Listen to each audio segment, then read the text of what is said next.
Hello and welcome to the Hub on CGTN and Wang Guan in Beijing. As the weather heats up, farmers across China are now busy with the harvests. Now in today's program, let's turn our focus into agriculture in China.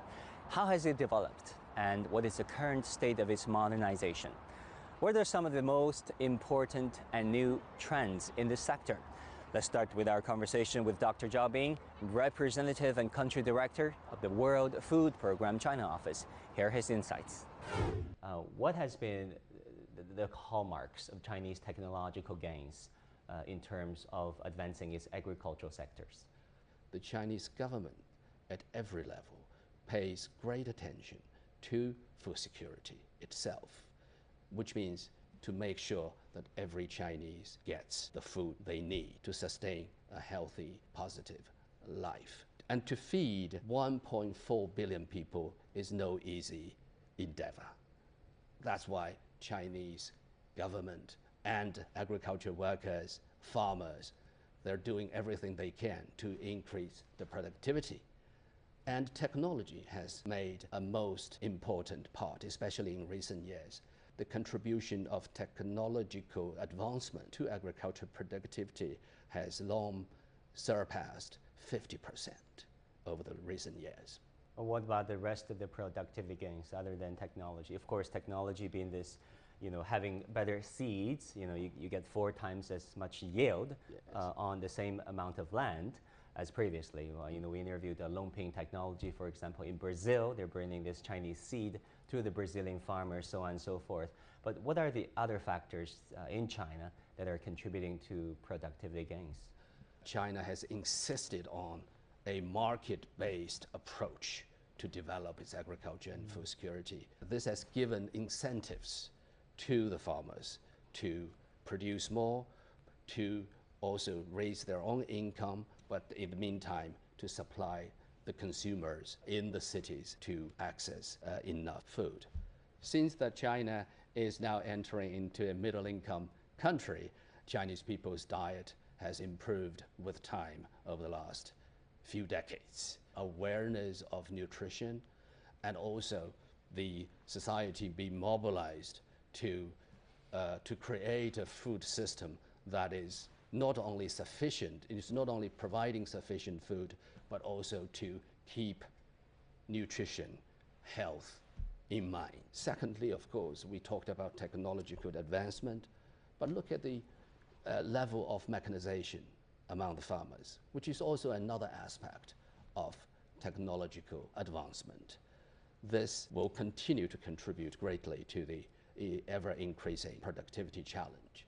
Another dimension associated with this, farmers are increasingly also supported to be integrated with the national economy. That is to link the rural areas better with the city markets.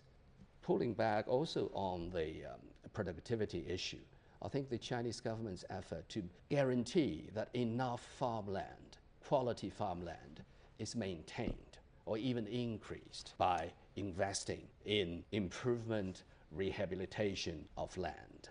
So that is a strong factor contributing to providing a solid production base when it comes to food production. China has things to work on, but obviously China has done things right in many respects. So going forward, what do you think can be the China experience that the developing world, the global south, can perhaps be informed on and be looking at?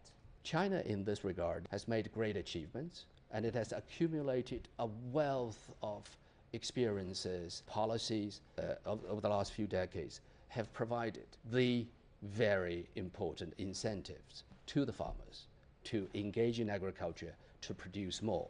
A lot of those technological advancement has been successfully been experimented, scaled up in this country, from which the farmers have benefited.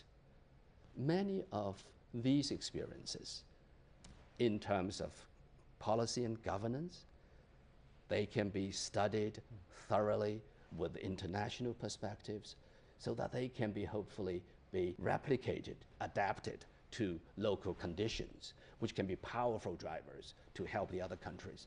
Those technology advancement, including the better seeds.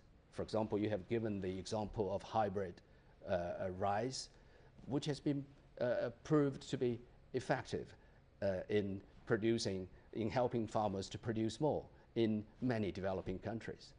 That's contributing to their food security and the security of the greater consumers.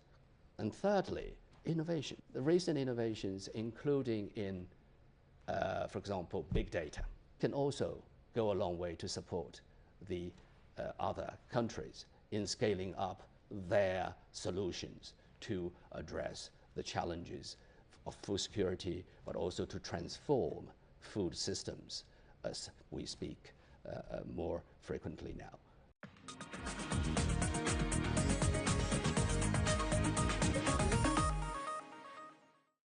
Now, China has accumulated a wealth of experience in the food and agriculture sector and is willing to share it with the rest of the world. But how?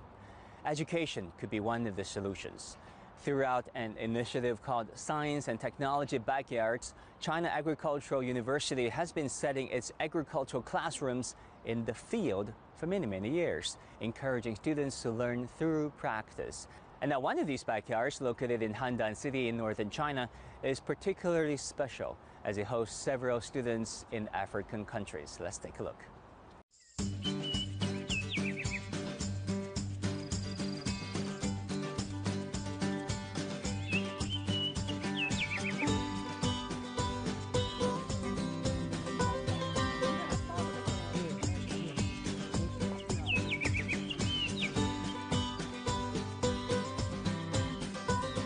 My name is David. I come from Zambia. 我叫 Prince， 我是加拿大人。我叫夏晓彤，目前就读于中国农业大学资源利用与植物保护专业。我叫佘增长，本科是城乡规划，然后目前是资源利用与植物保护。 At the Qianya Science and Technology Backyard in Hebei's Chuzhou County, students from China and Africa come together to live and farm with local villagers, sowing the seeds of smarter agriculture and cross-cultural collaboration.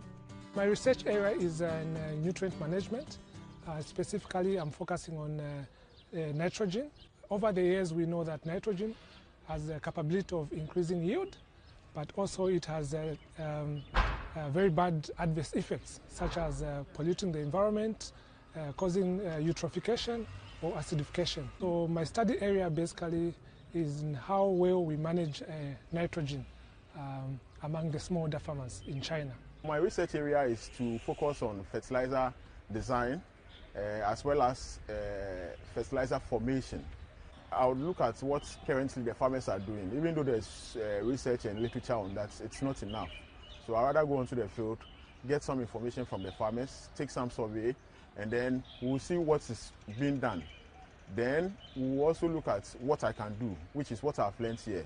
We'll apply it in the farmer field, or we'll apply it together with the farmers and see what results that will bring. What motivated me to come here is first the Science and Technology Backyard program, and also the fact that the smallholder farmers in China have got similar characteristics with those in Zambia.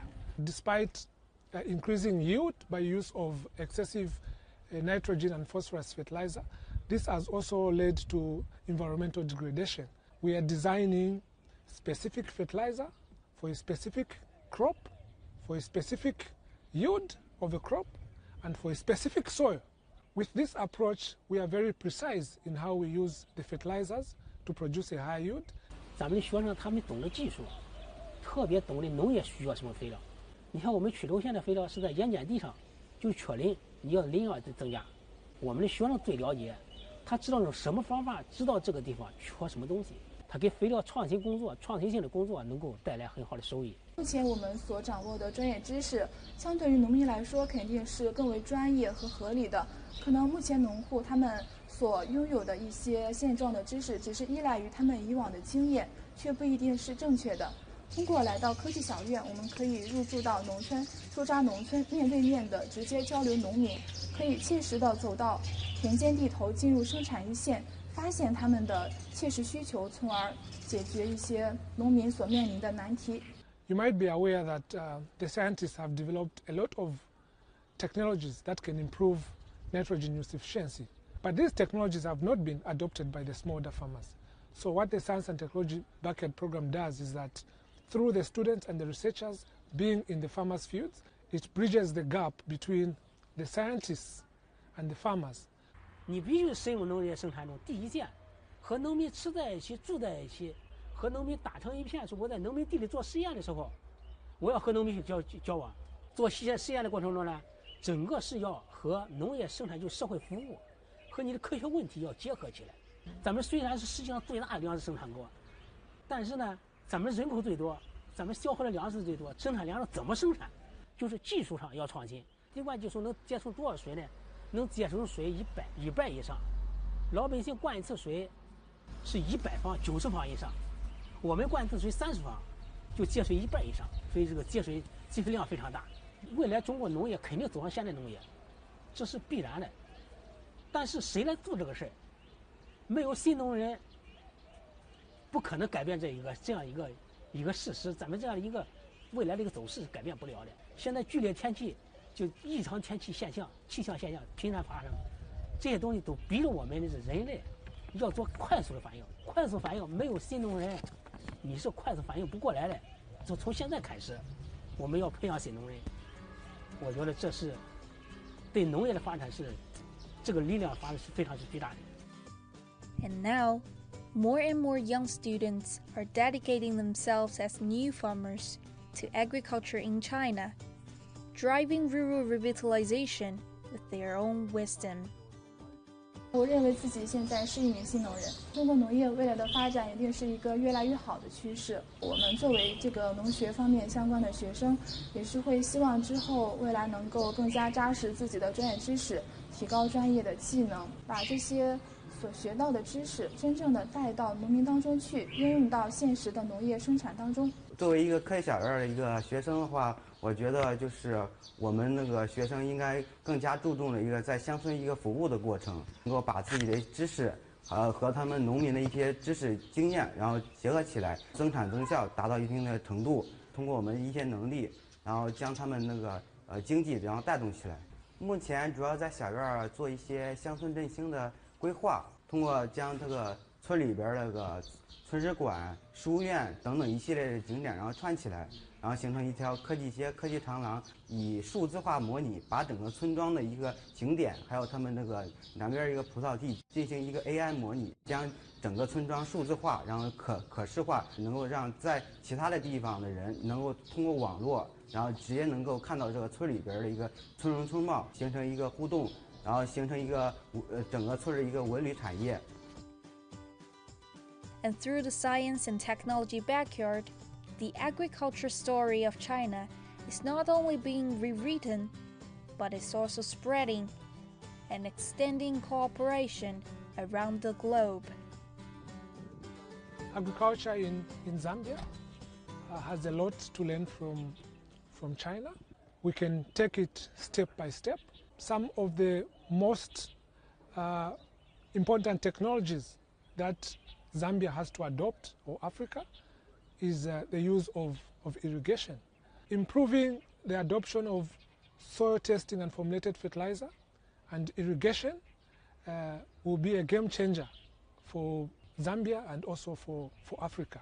China is an economic giant, and they are leading in all regards, in terms of food, in terms of the economy, in terms of production and all the other things. And in my local parlance, they say, follow who know road. If you are going somewhere, it is better to follow somebody who knows the road, who knows where you are going. You don't just follow blindly, you follow a person who knows there. So if you want to learn, I mean, there's no proper place than to learn from the best. And that's the more reason why I came to China. The partnership between China and Zambia has been great since the founding president. We hope that this type of partnership can also attract stakeholders from China, private companies, fertilizer companies, seed companies, irrigation companies, to come into Zambia and make win-win cooperations between the other private companies in Zambia and also the government. I would want to see a country, which is Ghana, that is food sufficient. That food isn't a problem. Whatever I learn here, I'm able to contribute back into my home country. I'm also going to take the seriousness of the Chinese agric and also take it back to my home country. We are going to sit together with the supervisors and our coordinators, and we are going to comparatively look at what we have done, what we did in China, what we did in Africa, in my country, and then we'll see how best we can improve upon what we have done.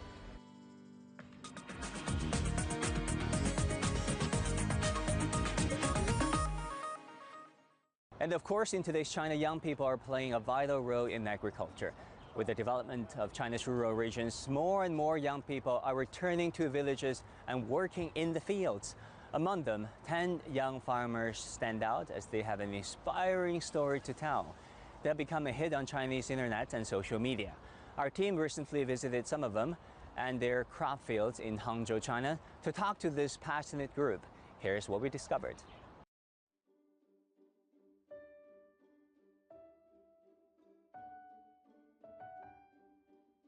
It's called the vertical agriculture model. I designed this as a 4-layer. First, at the bottom is the yellow chives. It should be stay in the shade, so we cover them with a black cloth. The mushroom is in the middle, the sprouts on the top. When we water the sprouts, the water will also drop down to the mushrooms, so it saves the water at the same time. It's very effective. Yeah, I'm also trying to set a 4th layer called the green bean, and it will wind up. Meet Zhao Xiaotong, a young farmer and entrepreneur working in Hangzhou's rural area with 9 other like-minded young people. Together, they have been cultivating a 30-hectare allotment, and they are now helping nearby smallholders increase both productivity and sales. My main goal is to increase the output value of the field without increasing the area. All the crops I grown, like the yellow chives, mushrooms, sprouts, and also the green beans, the growth conditions is similar. Growth circle is short, so we can harvest and earn quickly. 2 years ago, as a new graduate from the Central Academy of Drama, Zhao Xiaotong was new to agriculture, much like many young people living in the city. The same was true for his 9 partners, who come from diverse backgrounds.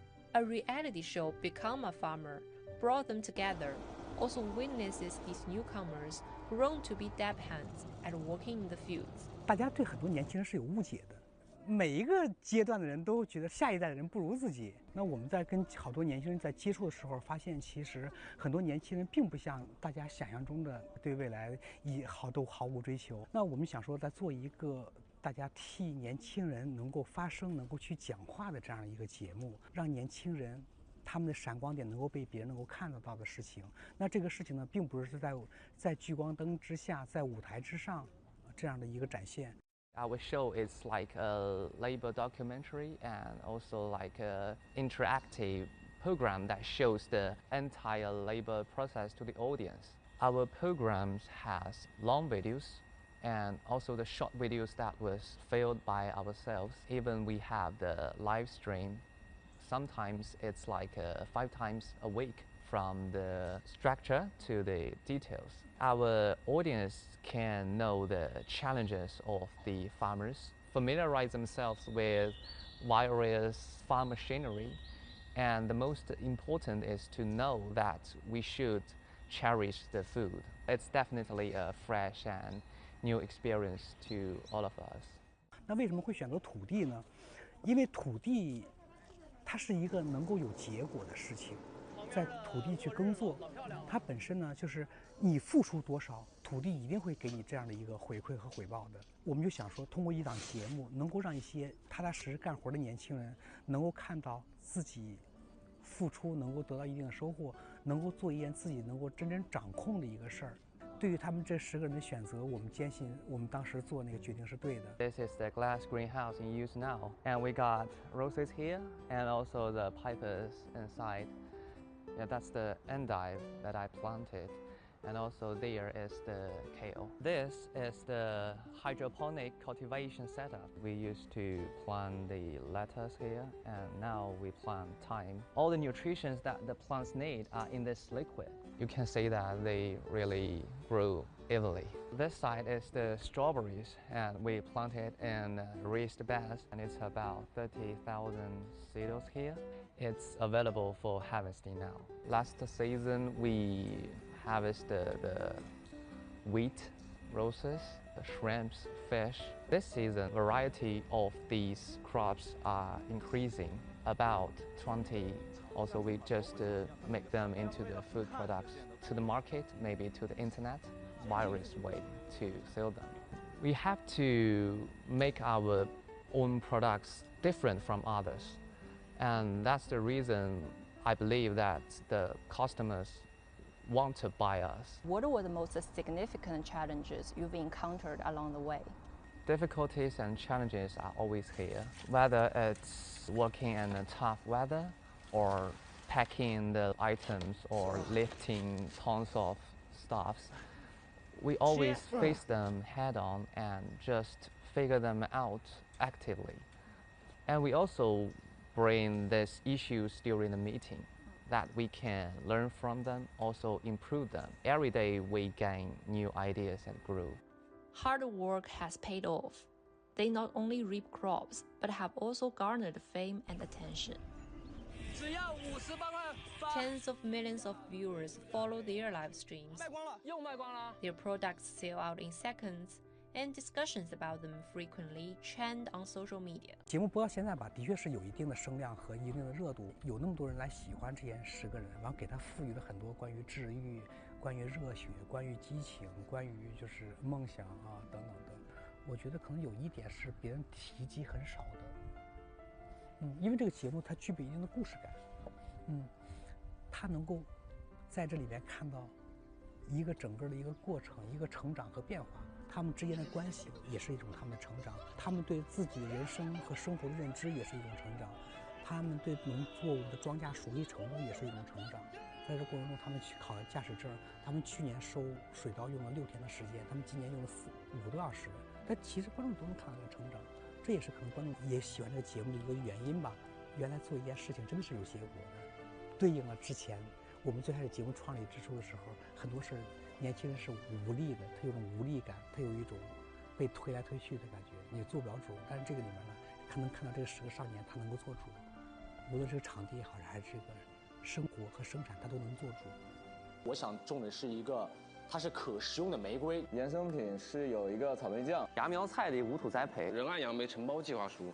我们虽然生产力没办法去感觉说为中国农业做贡献，但我们这个起到一个摇旗呐喊的作用都可以呀。新农人在未来中国农业真的很重要，田里的老人越来越多了，对你势必肯定是要变成一个大家用集约化去种植。那这些年轻人他们凑在一起，用科技的力量对中国的农业、中国农田进行一番规划和生产。咱们国家的耕地面积只占世界上耕种面积的9%左右。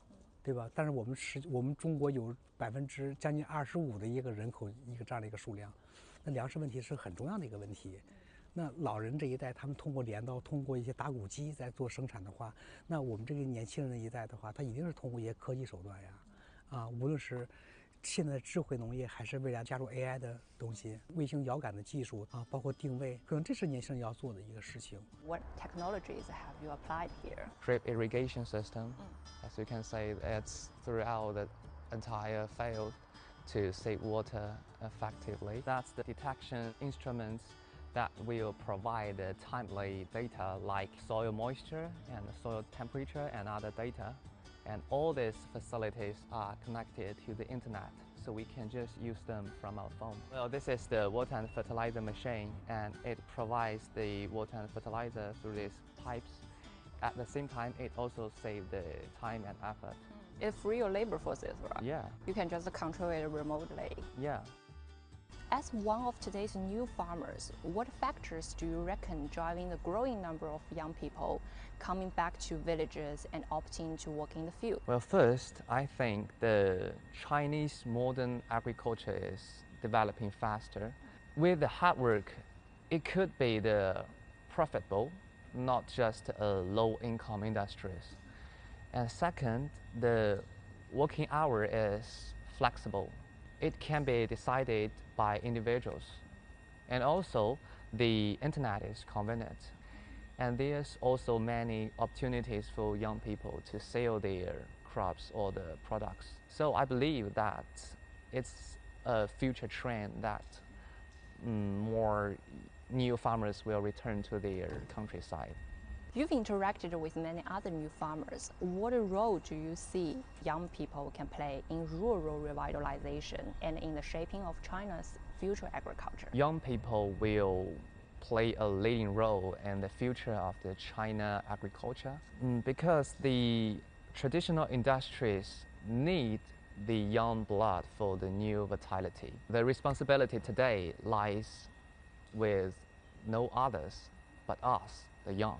It's a big responsibility, and we still got a long way to go. Speaking of responsibility, on this year's National Tree Planting Day, you went to Gansu province and you planted 180,000 trees within a week in a desert there. What were the motivations behind? We gained some attention through this program, and we just want to raise the awareness of the situation in the desert of Gansu. And we also want to inspire more young people to get involved to more social welfare activities through our own experience. I see you are also doing live streamings to help farmers, right? We want to help more farmers to raise their sales or the income. We will do more of these activities. 土地给予了我们很多，我们心怀感激。那其实这个事情呢，是我们包括少年都很认的一件事儿。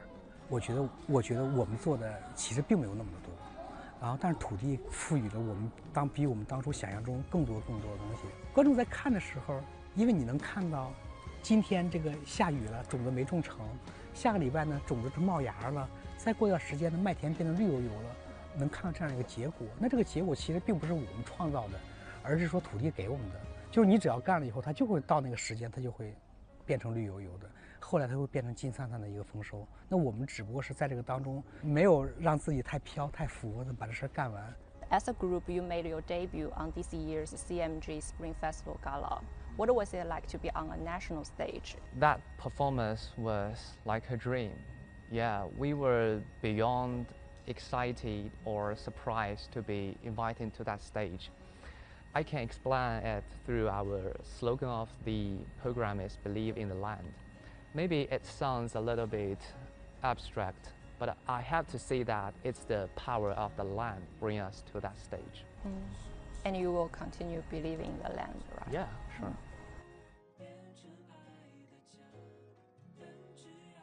开工了，好，有种热血的感觉，为什么？